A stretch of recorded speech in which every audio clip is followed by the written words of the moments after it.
completou um ano da morte desse aí, coloca.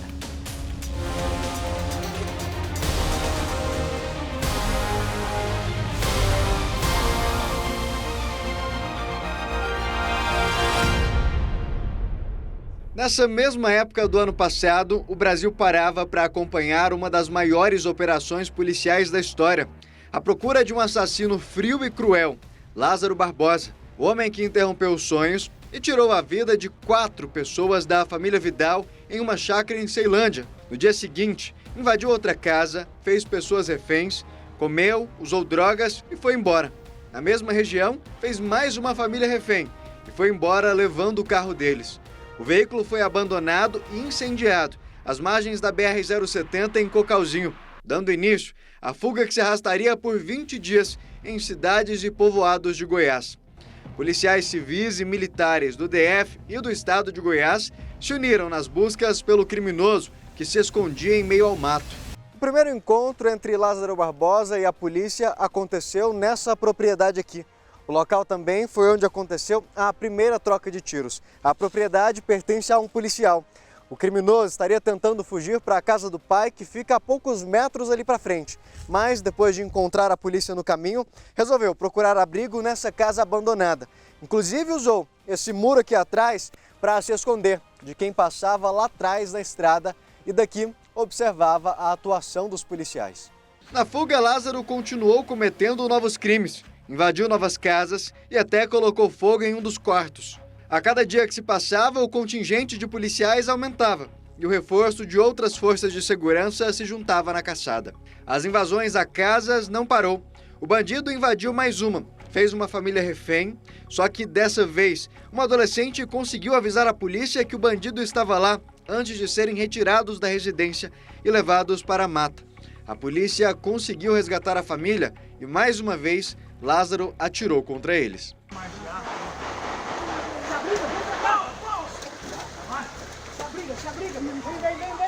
Sai do rio!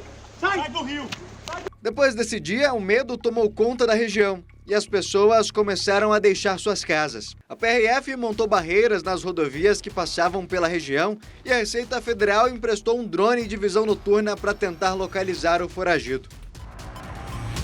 O criminoso se aproveitou desse medo das pessoas que fez com que muita gente saísse de casa, deixando as portas até assim. Na época era fácil encontrar casas completamente abandonadas e com as portas abertas. Ele se aproveitava dessa situação muitas vezes para procurar abrigo durante a noite. Os policiais encontraram inclusive em algumas casas armadilhas que o criminoso deixava para saber se a polícia passou ou não pelo local e até mesmo montava emboscadas para os próprios policiais.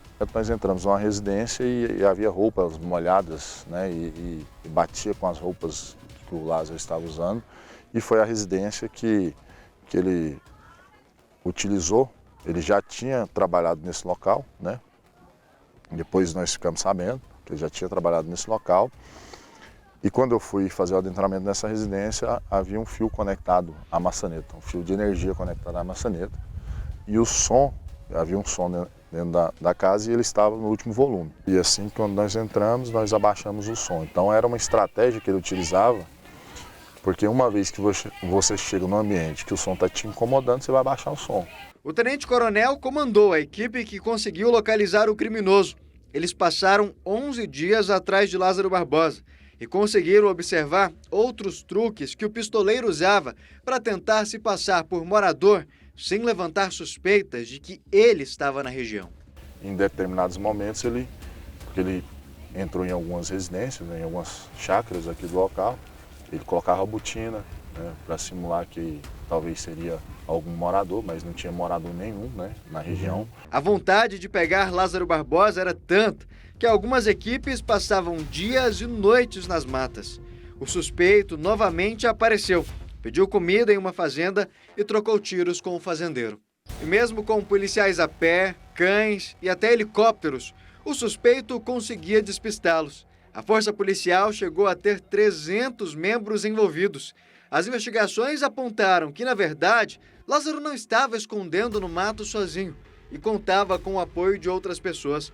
O fazendeiro Elmir Caetano foi preso na época, acusado de ajudar Lázaro a se esconder, alimentar e até mesmo se manter atualizado do que estava acontecendo. Mas a primeira vez foi que ele estava carregando o celular na cozinha, na areazinha do fundo da sede. Foi a primeira vez que eu vi ele. Quando ele te viu, qual que foi a reação? Ele só pegou, tirou o carregador da tomada, com o celular na mão e saiu andando. Normal. Nem falou com você? Não, nem falou nada. Alain, em que momento você percebeu que aquelas brincadeiras, no fundo, poderiam não ser só brincadeiras e que o seu homem realmente estava acobertando o Lázaro ali? Principalmente quando ele chamava para almoçar, na hora do almoço, que ele gritava, Lázaro, vem comer, a comida está pronta. Aí eu começava, e a comida estava sumindo também lá dentro, aí eu falava para ele, ele não falava nada.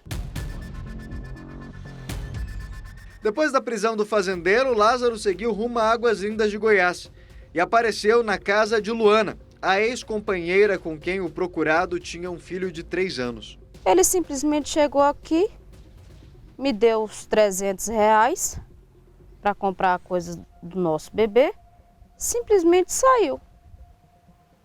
Daí, minutos depois, ele voltou e pediu meu celular para ligar para a atual dele, para a atual mulher dele.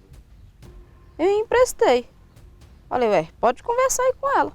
Por volta de 9h da noite, o foragido então deixou a casa da ex-companheira e voltou novamente para o mato. Vizinhos da região, percebendo a movimentação de Lázaro, avisaram então a polícia que ele estava aqui na região. A primeira viatura a chegar foi da Polícia Civil, que percebeu um vulto indo em direção ao mato.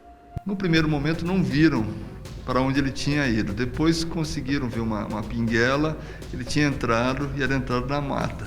Eles tentaram ir atrás. Quando eles chegaram perto, o Lázaro ele gritou, se entrar mais eu dou um tiro na cara. Eles recuaram e começaram a verbalizar com ele. Começaram a conversar com ele, tentando que ele se entregasse. E ele não quis se entregar. Antes de entrar na mata, Lázaro foi flagrado por esta câmera de segurança. Com a informação do local, o tenente-coronel, que já tinha verificado a forma em que o criminoso tentava enganar a polícia, com base nas suas análises, decidiu ir para outro ponto, contrário ao local em que a grande operação acontecia. Foi por volta de 8h30 da manhã e foi quando nós percebemos a operação indo para um flanco da mata. E também o emprego de todas as aeronaves naquele flanco. Mas nem todos os policiais da equipe concordaram com a decisão. Um dos policiais me questionou, chefe, não estou entendendo o senhor, né? Porque todo mundo está indo para uma direção, o senhor está indo para outra, né? Até o oficial tal está indo para essa direção, que é o oficial que já foi testado por várias vezes. Aí foi quando nós tivemos um entrever ali, né? Eu falei assim, os senhores estão me acompanhando de agora ou desde o início da operação? Naquela manhã, Lázaro teria se deslocado mais por dentro desse córrego, justamente para tentar evitar deixar rastros. Mas, na hora que passava pelo córrego, teria sido visto por um dos policiais que percebeu o vulto do criminoso. A informação foi compartilhada com a outra equipe que estava nessa região. E os policiais perceberam que mais ou menos ali na frente tinha alguém escondido em uma moita.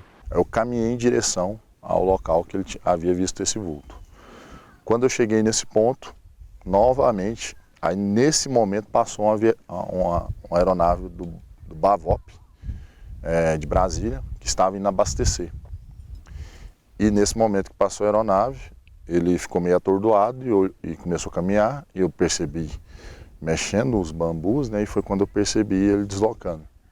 No que eu percebi ele deslocando, ele olhou para a aeronave e aí foi a hora que eu posicionei a equipe e nós avançamos na direção dele. Quando nós avançamos na direção dele, foi quando a aeronave acabou de passar e a hora que ele voltou a olhar para frente, ele percebeu a equipe. E aí ele agiu da mesma forma, né? Ele verbalizou, não vem que eu vou atirar na cabeça, e abriu em fuga no meio do bambuzal. Nós só víamos o bambu mexendo. E conforme já acordado com a equipe, nós avançamos, e ele atirando na nossa direção, né? Nós avançamos em leque e revidamos a injusta agressão. Em determinado momento, nós tomando tiro e eu percebi que cessou a agressão vindo dele, né? E aí nós cessamos a agressão, né, e fomos checar. E aí, em determinado momento, ao lado ali dos bambus, a gente já percebeu ele caído, né, com as 2 armas de fogo já. No caminho, o coronel avisou o restante dos policiais que participavam da operação que a caçada finalmente tinha chegado ao fim. Atenção, senhores.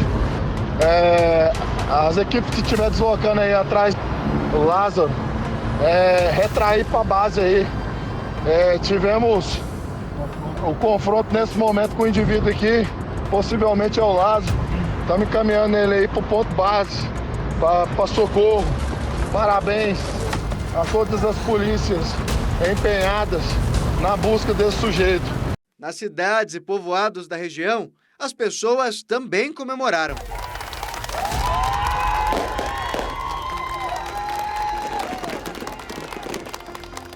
O vídeo da chegada dos policiais com o foragido mais procurado do país ganhou as TVs e internet como um dos vídeos mais vistos da semana.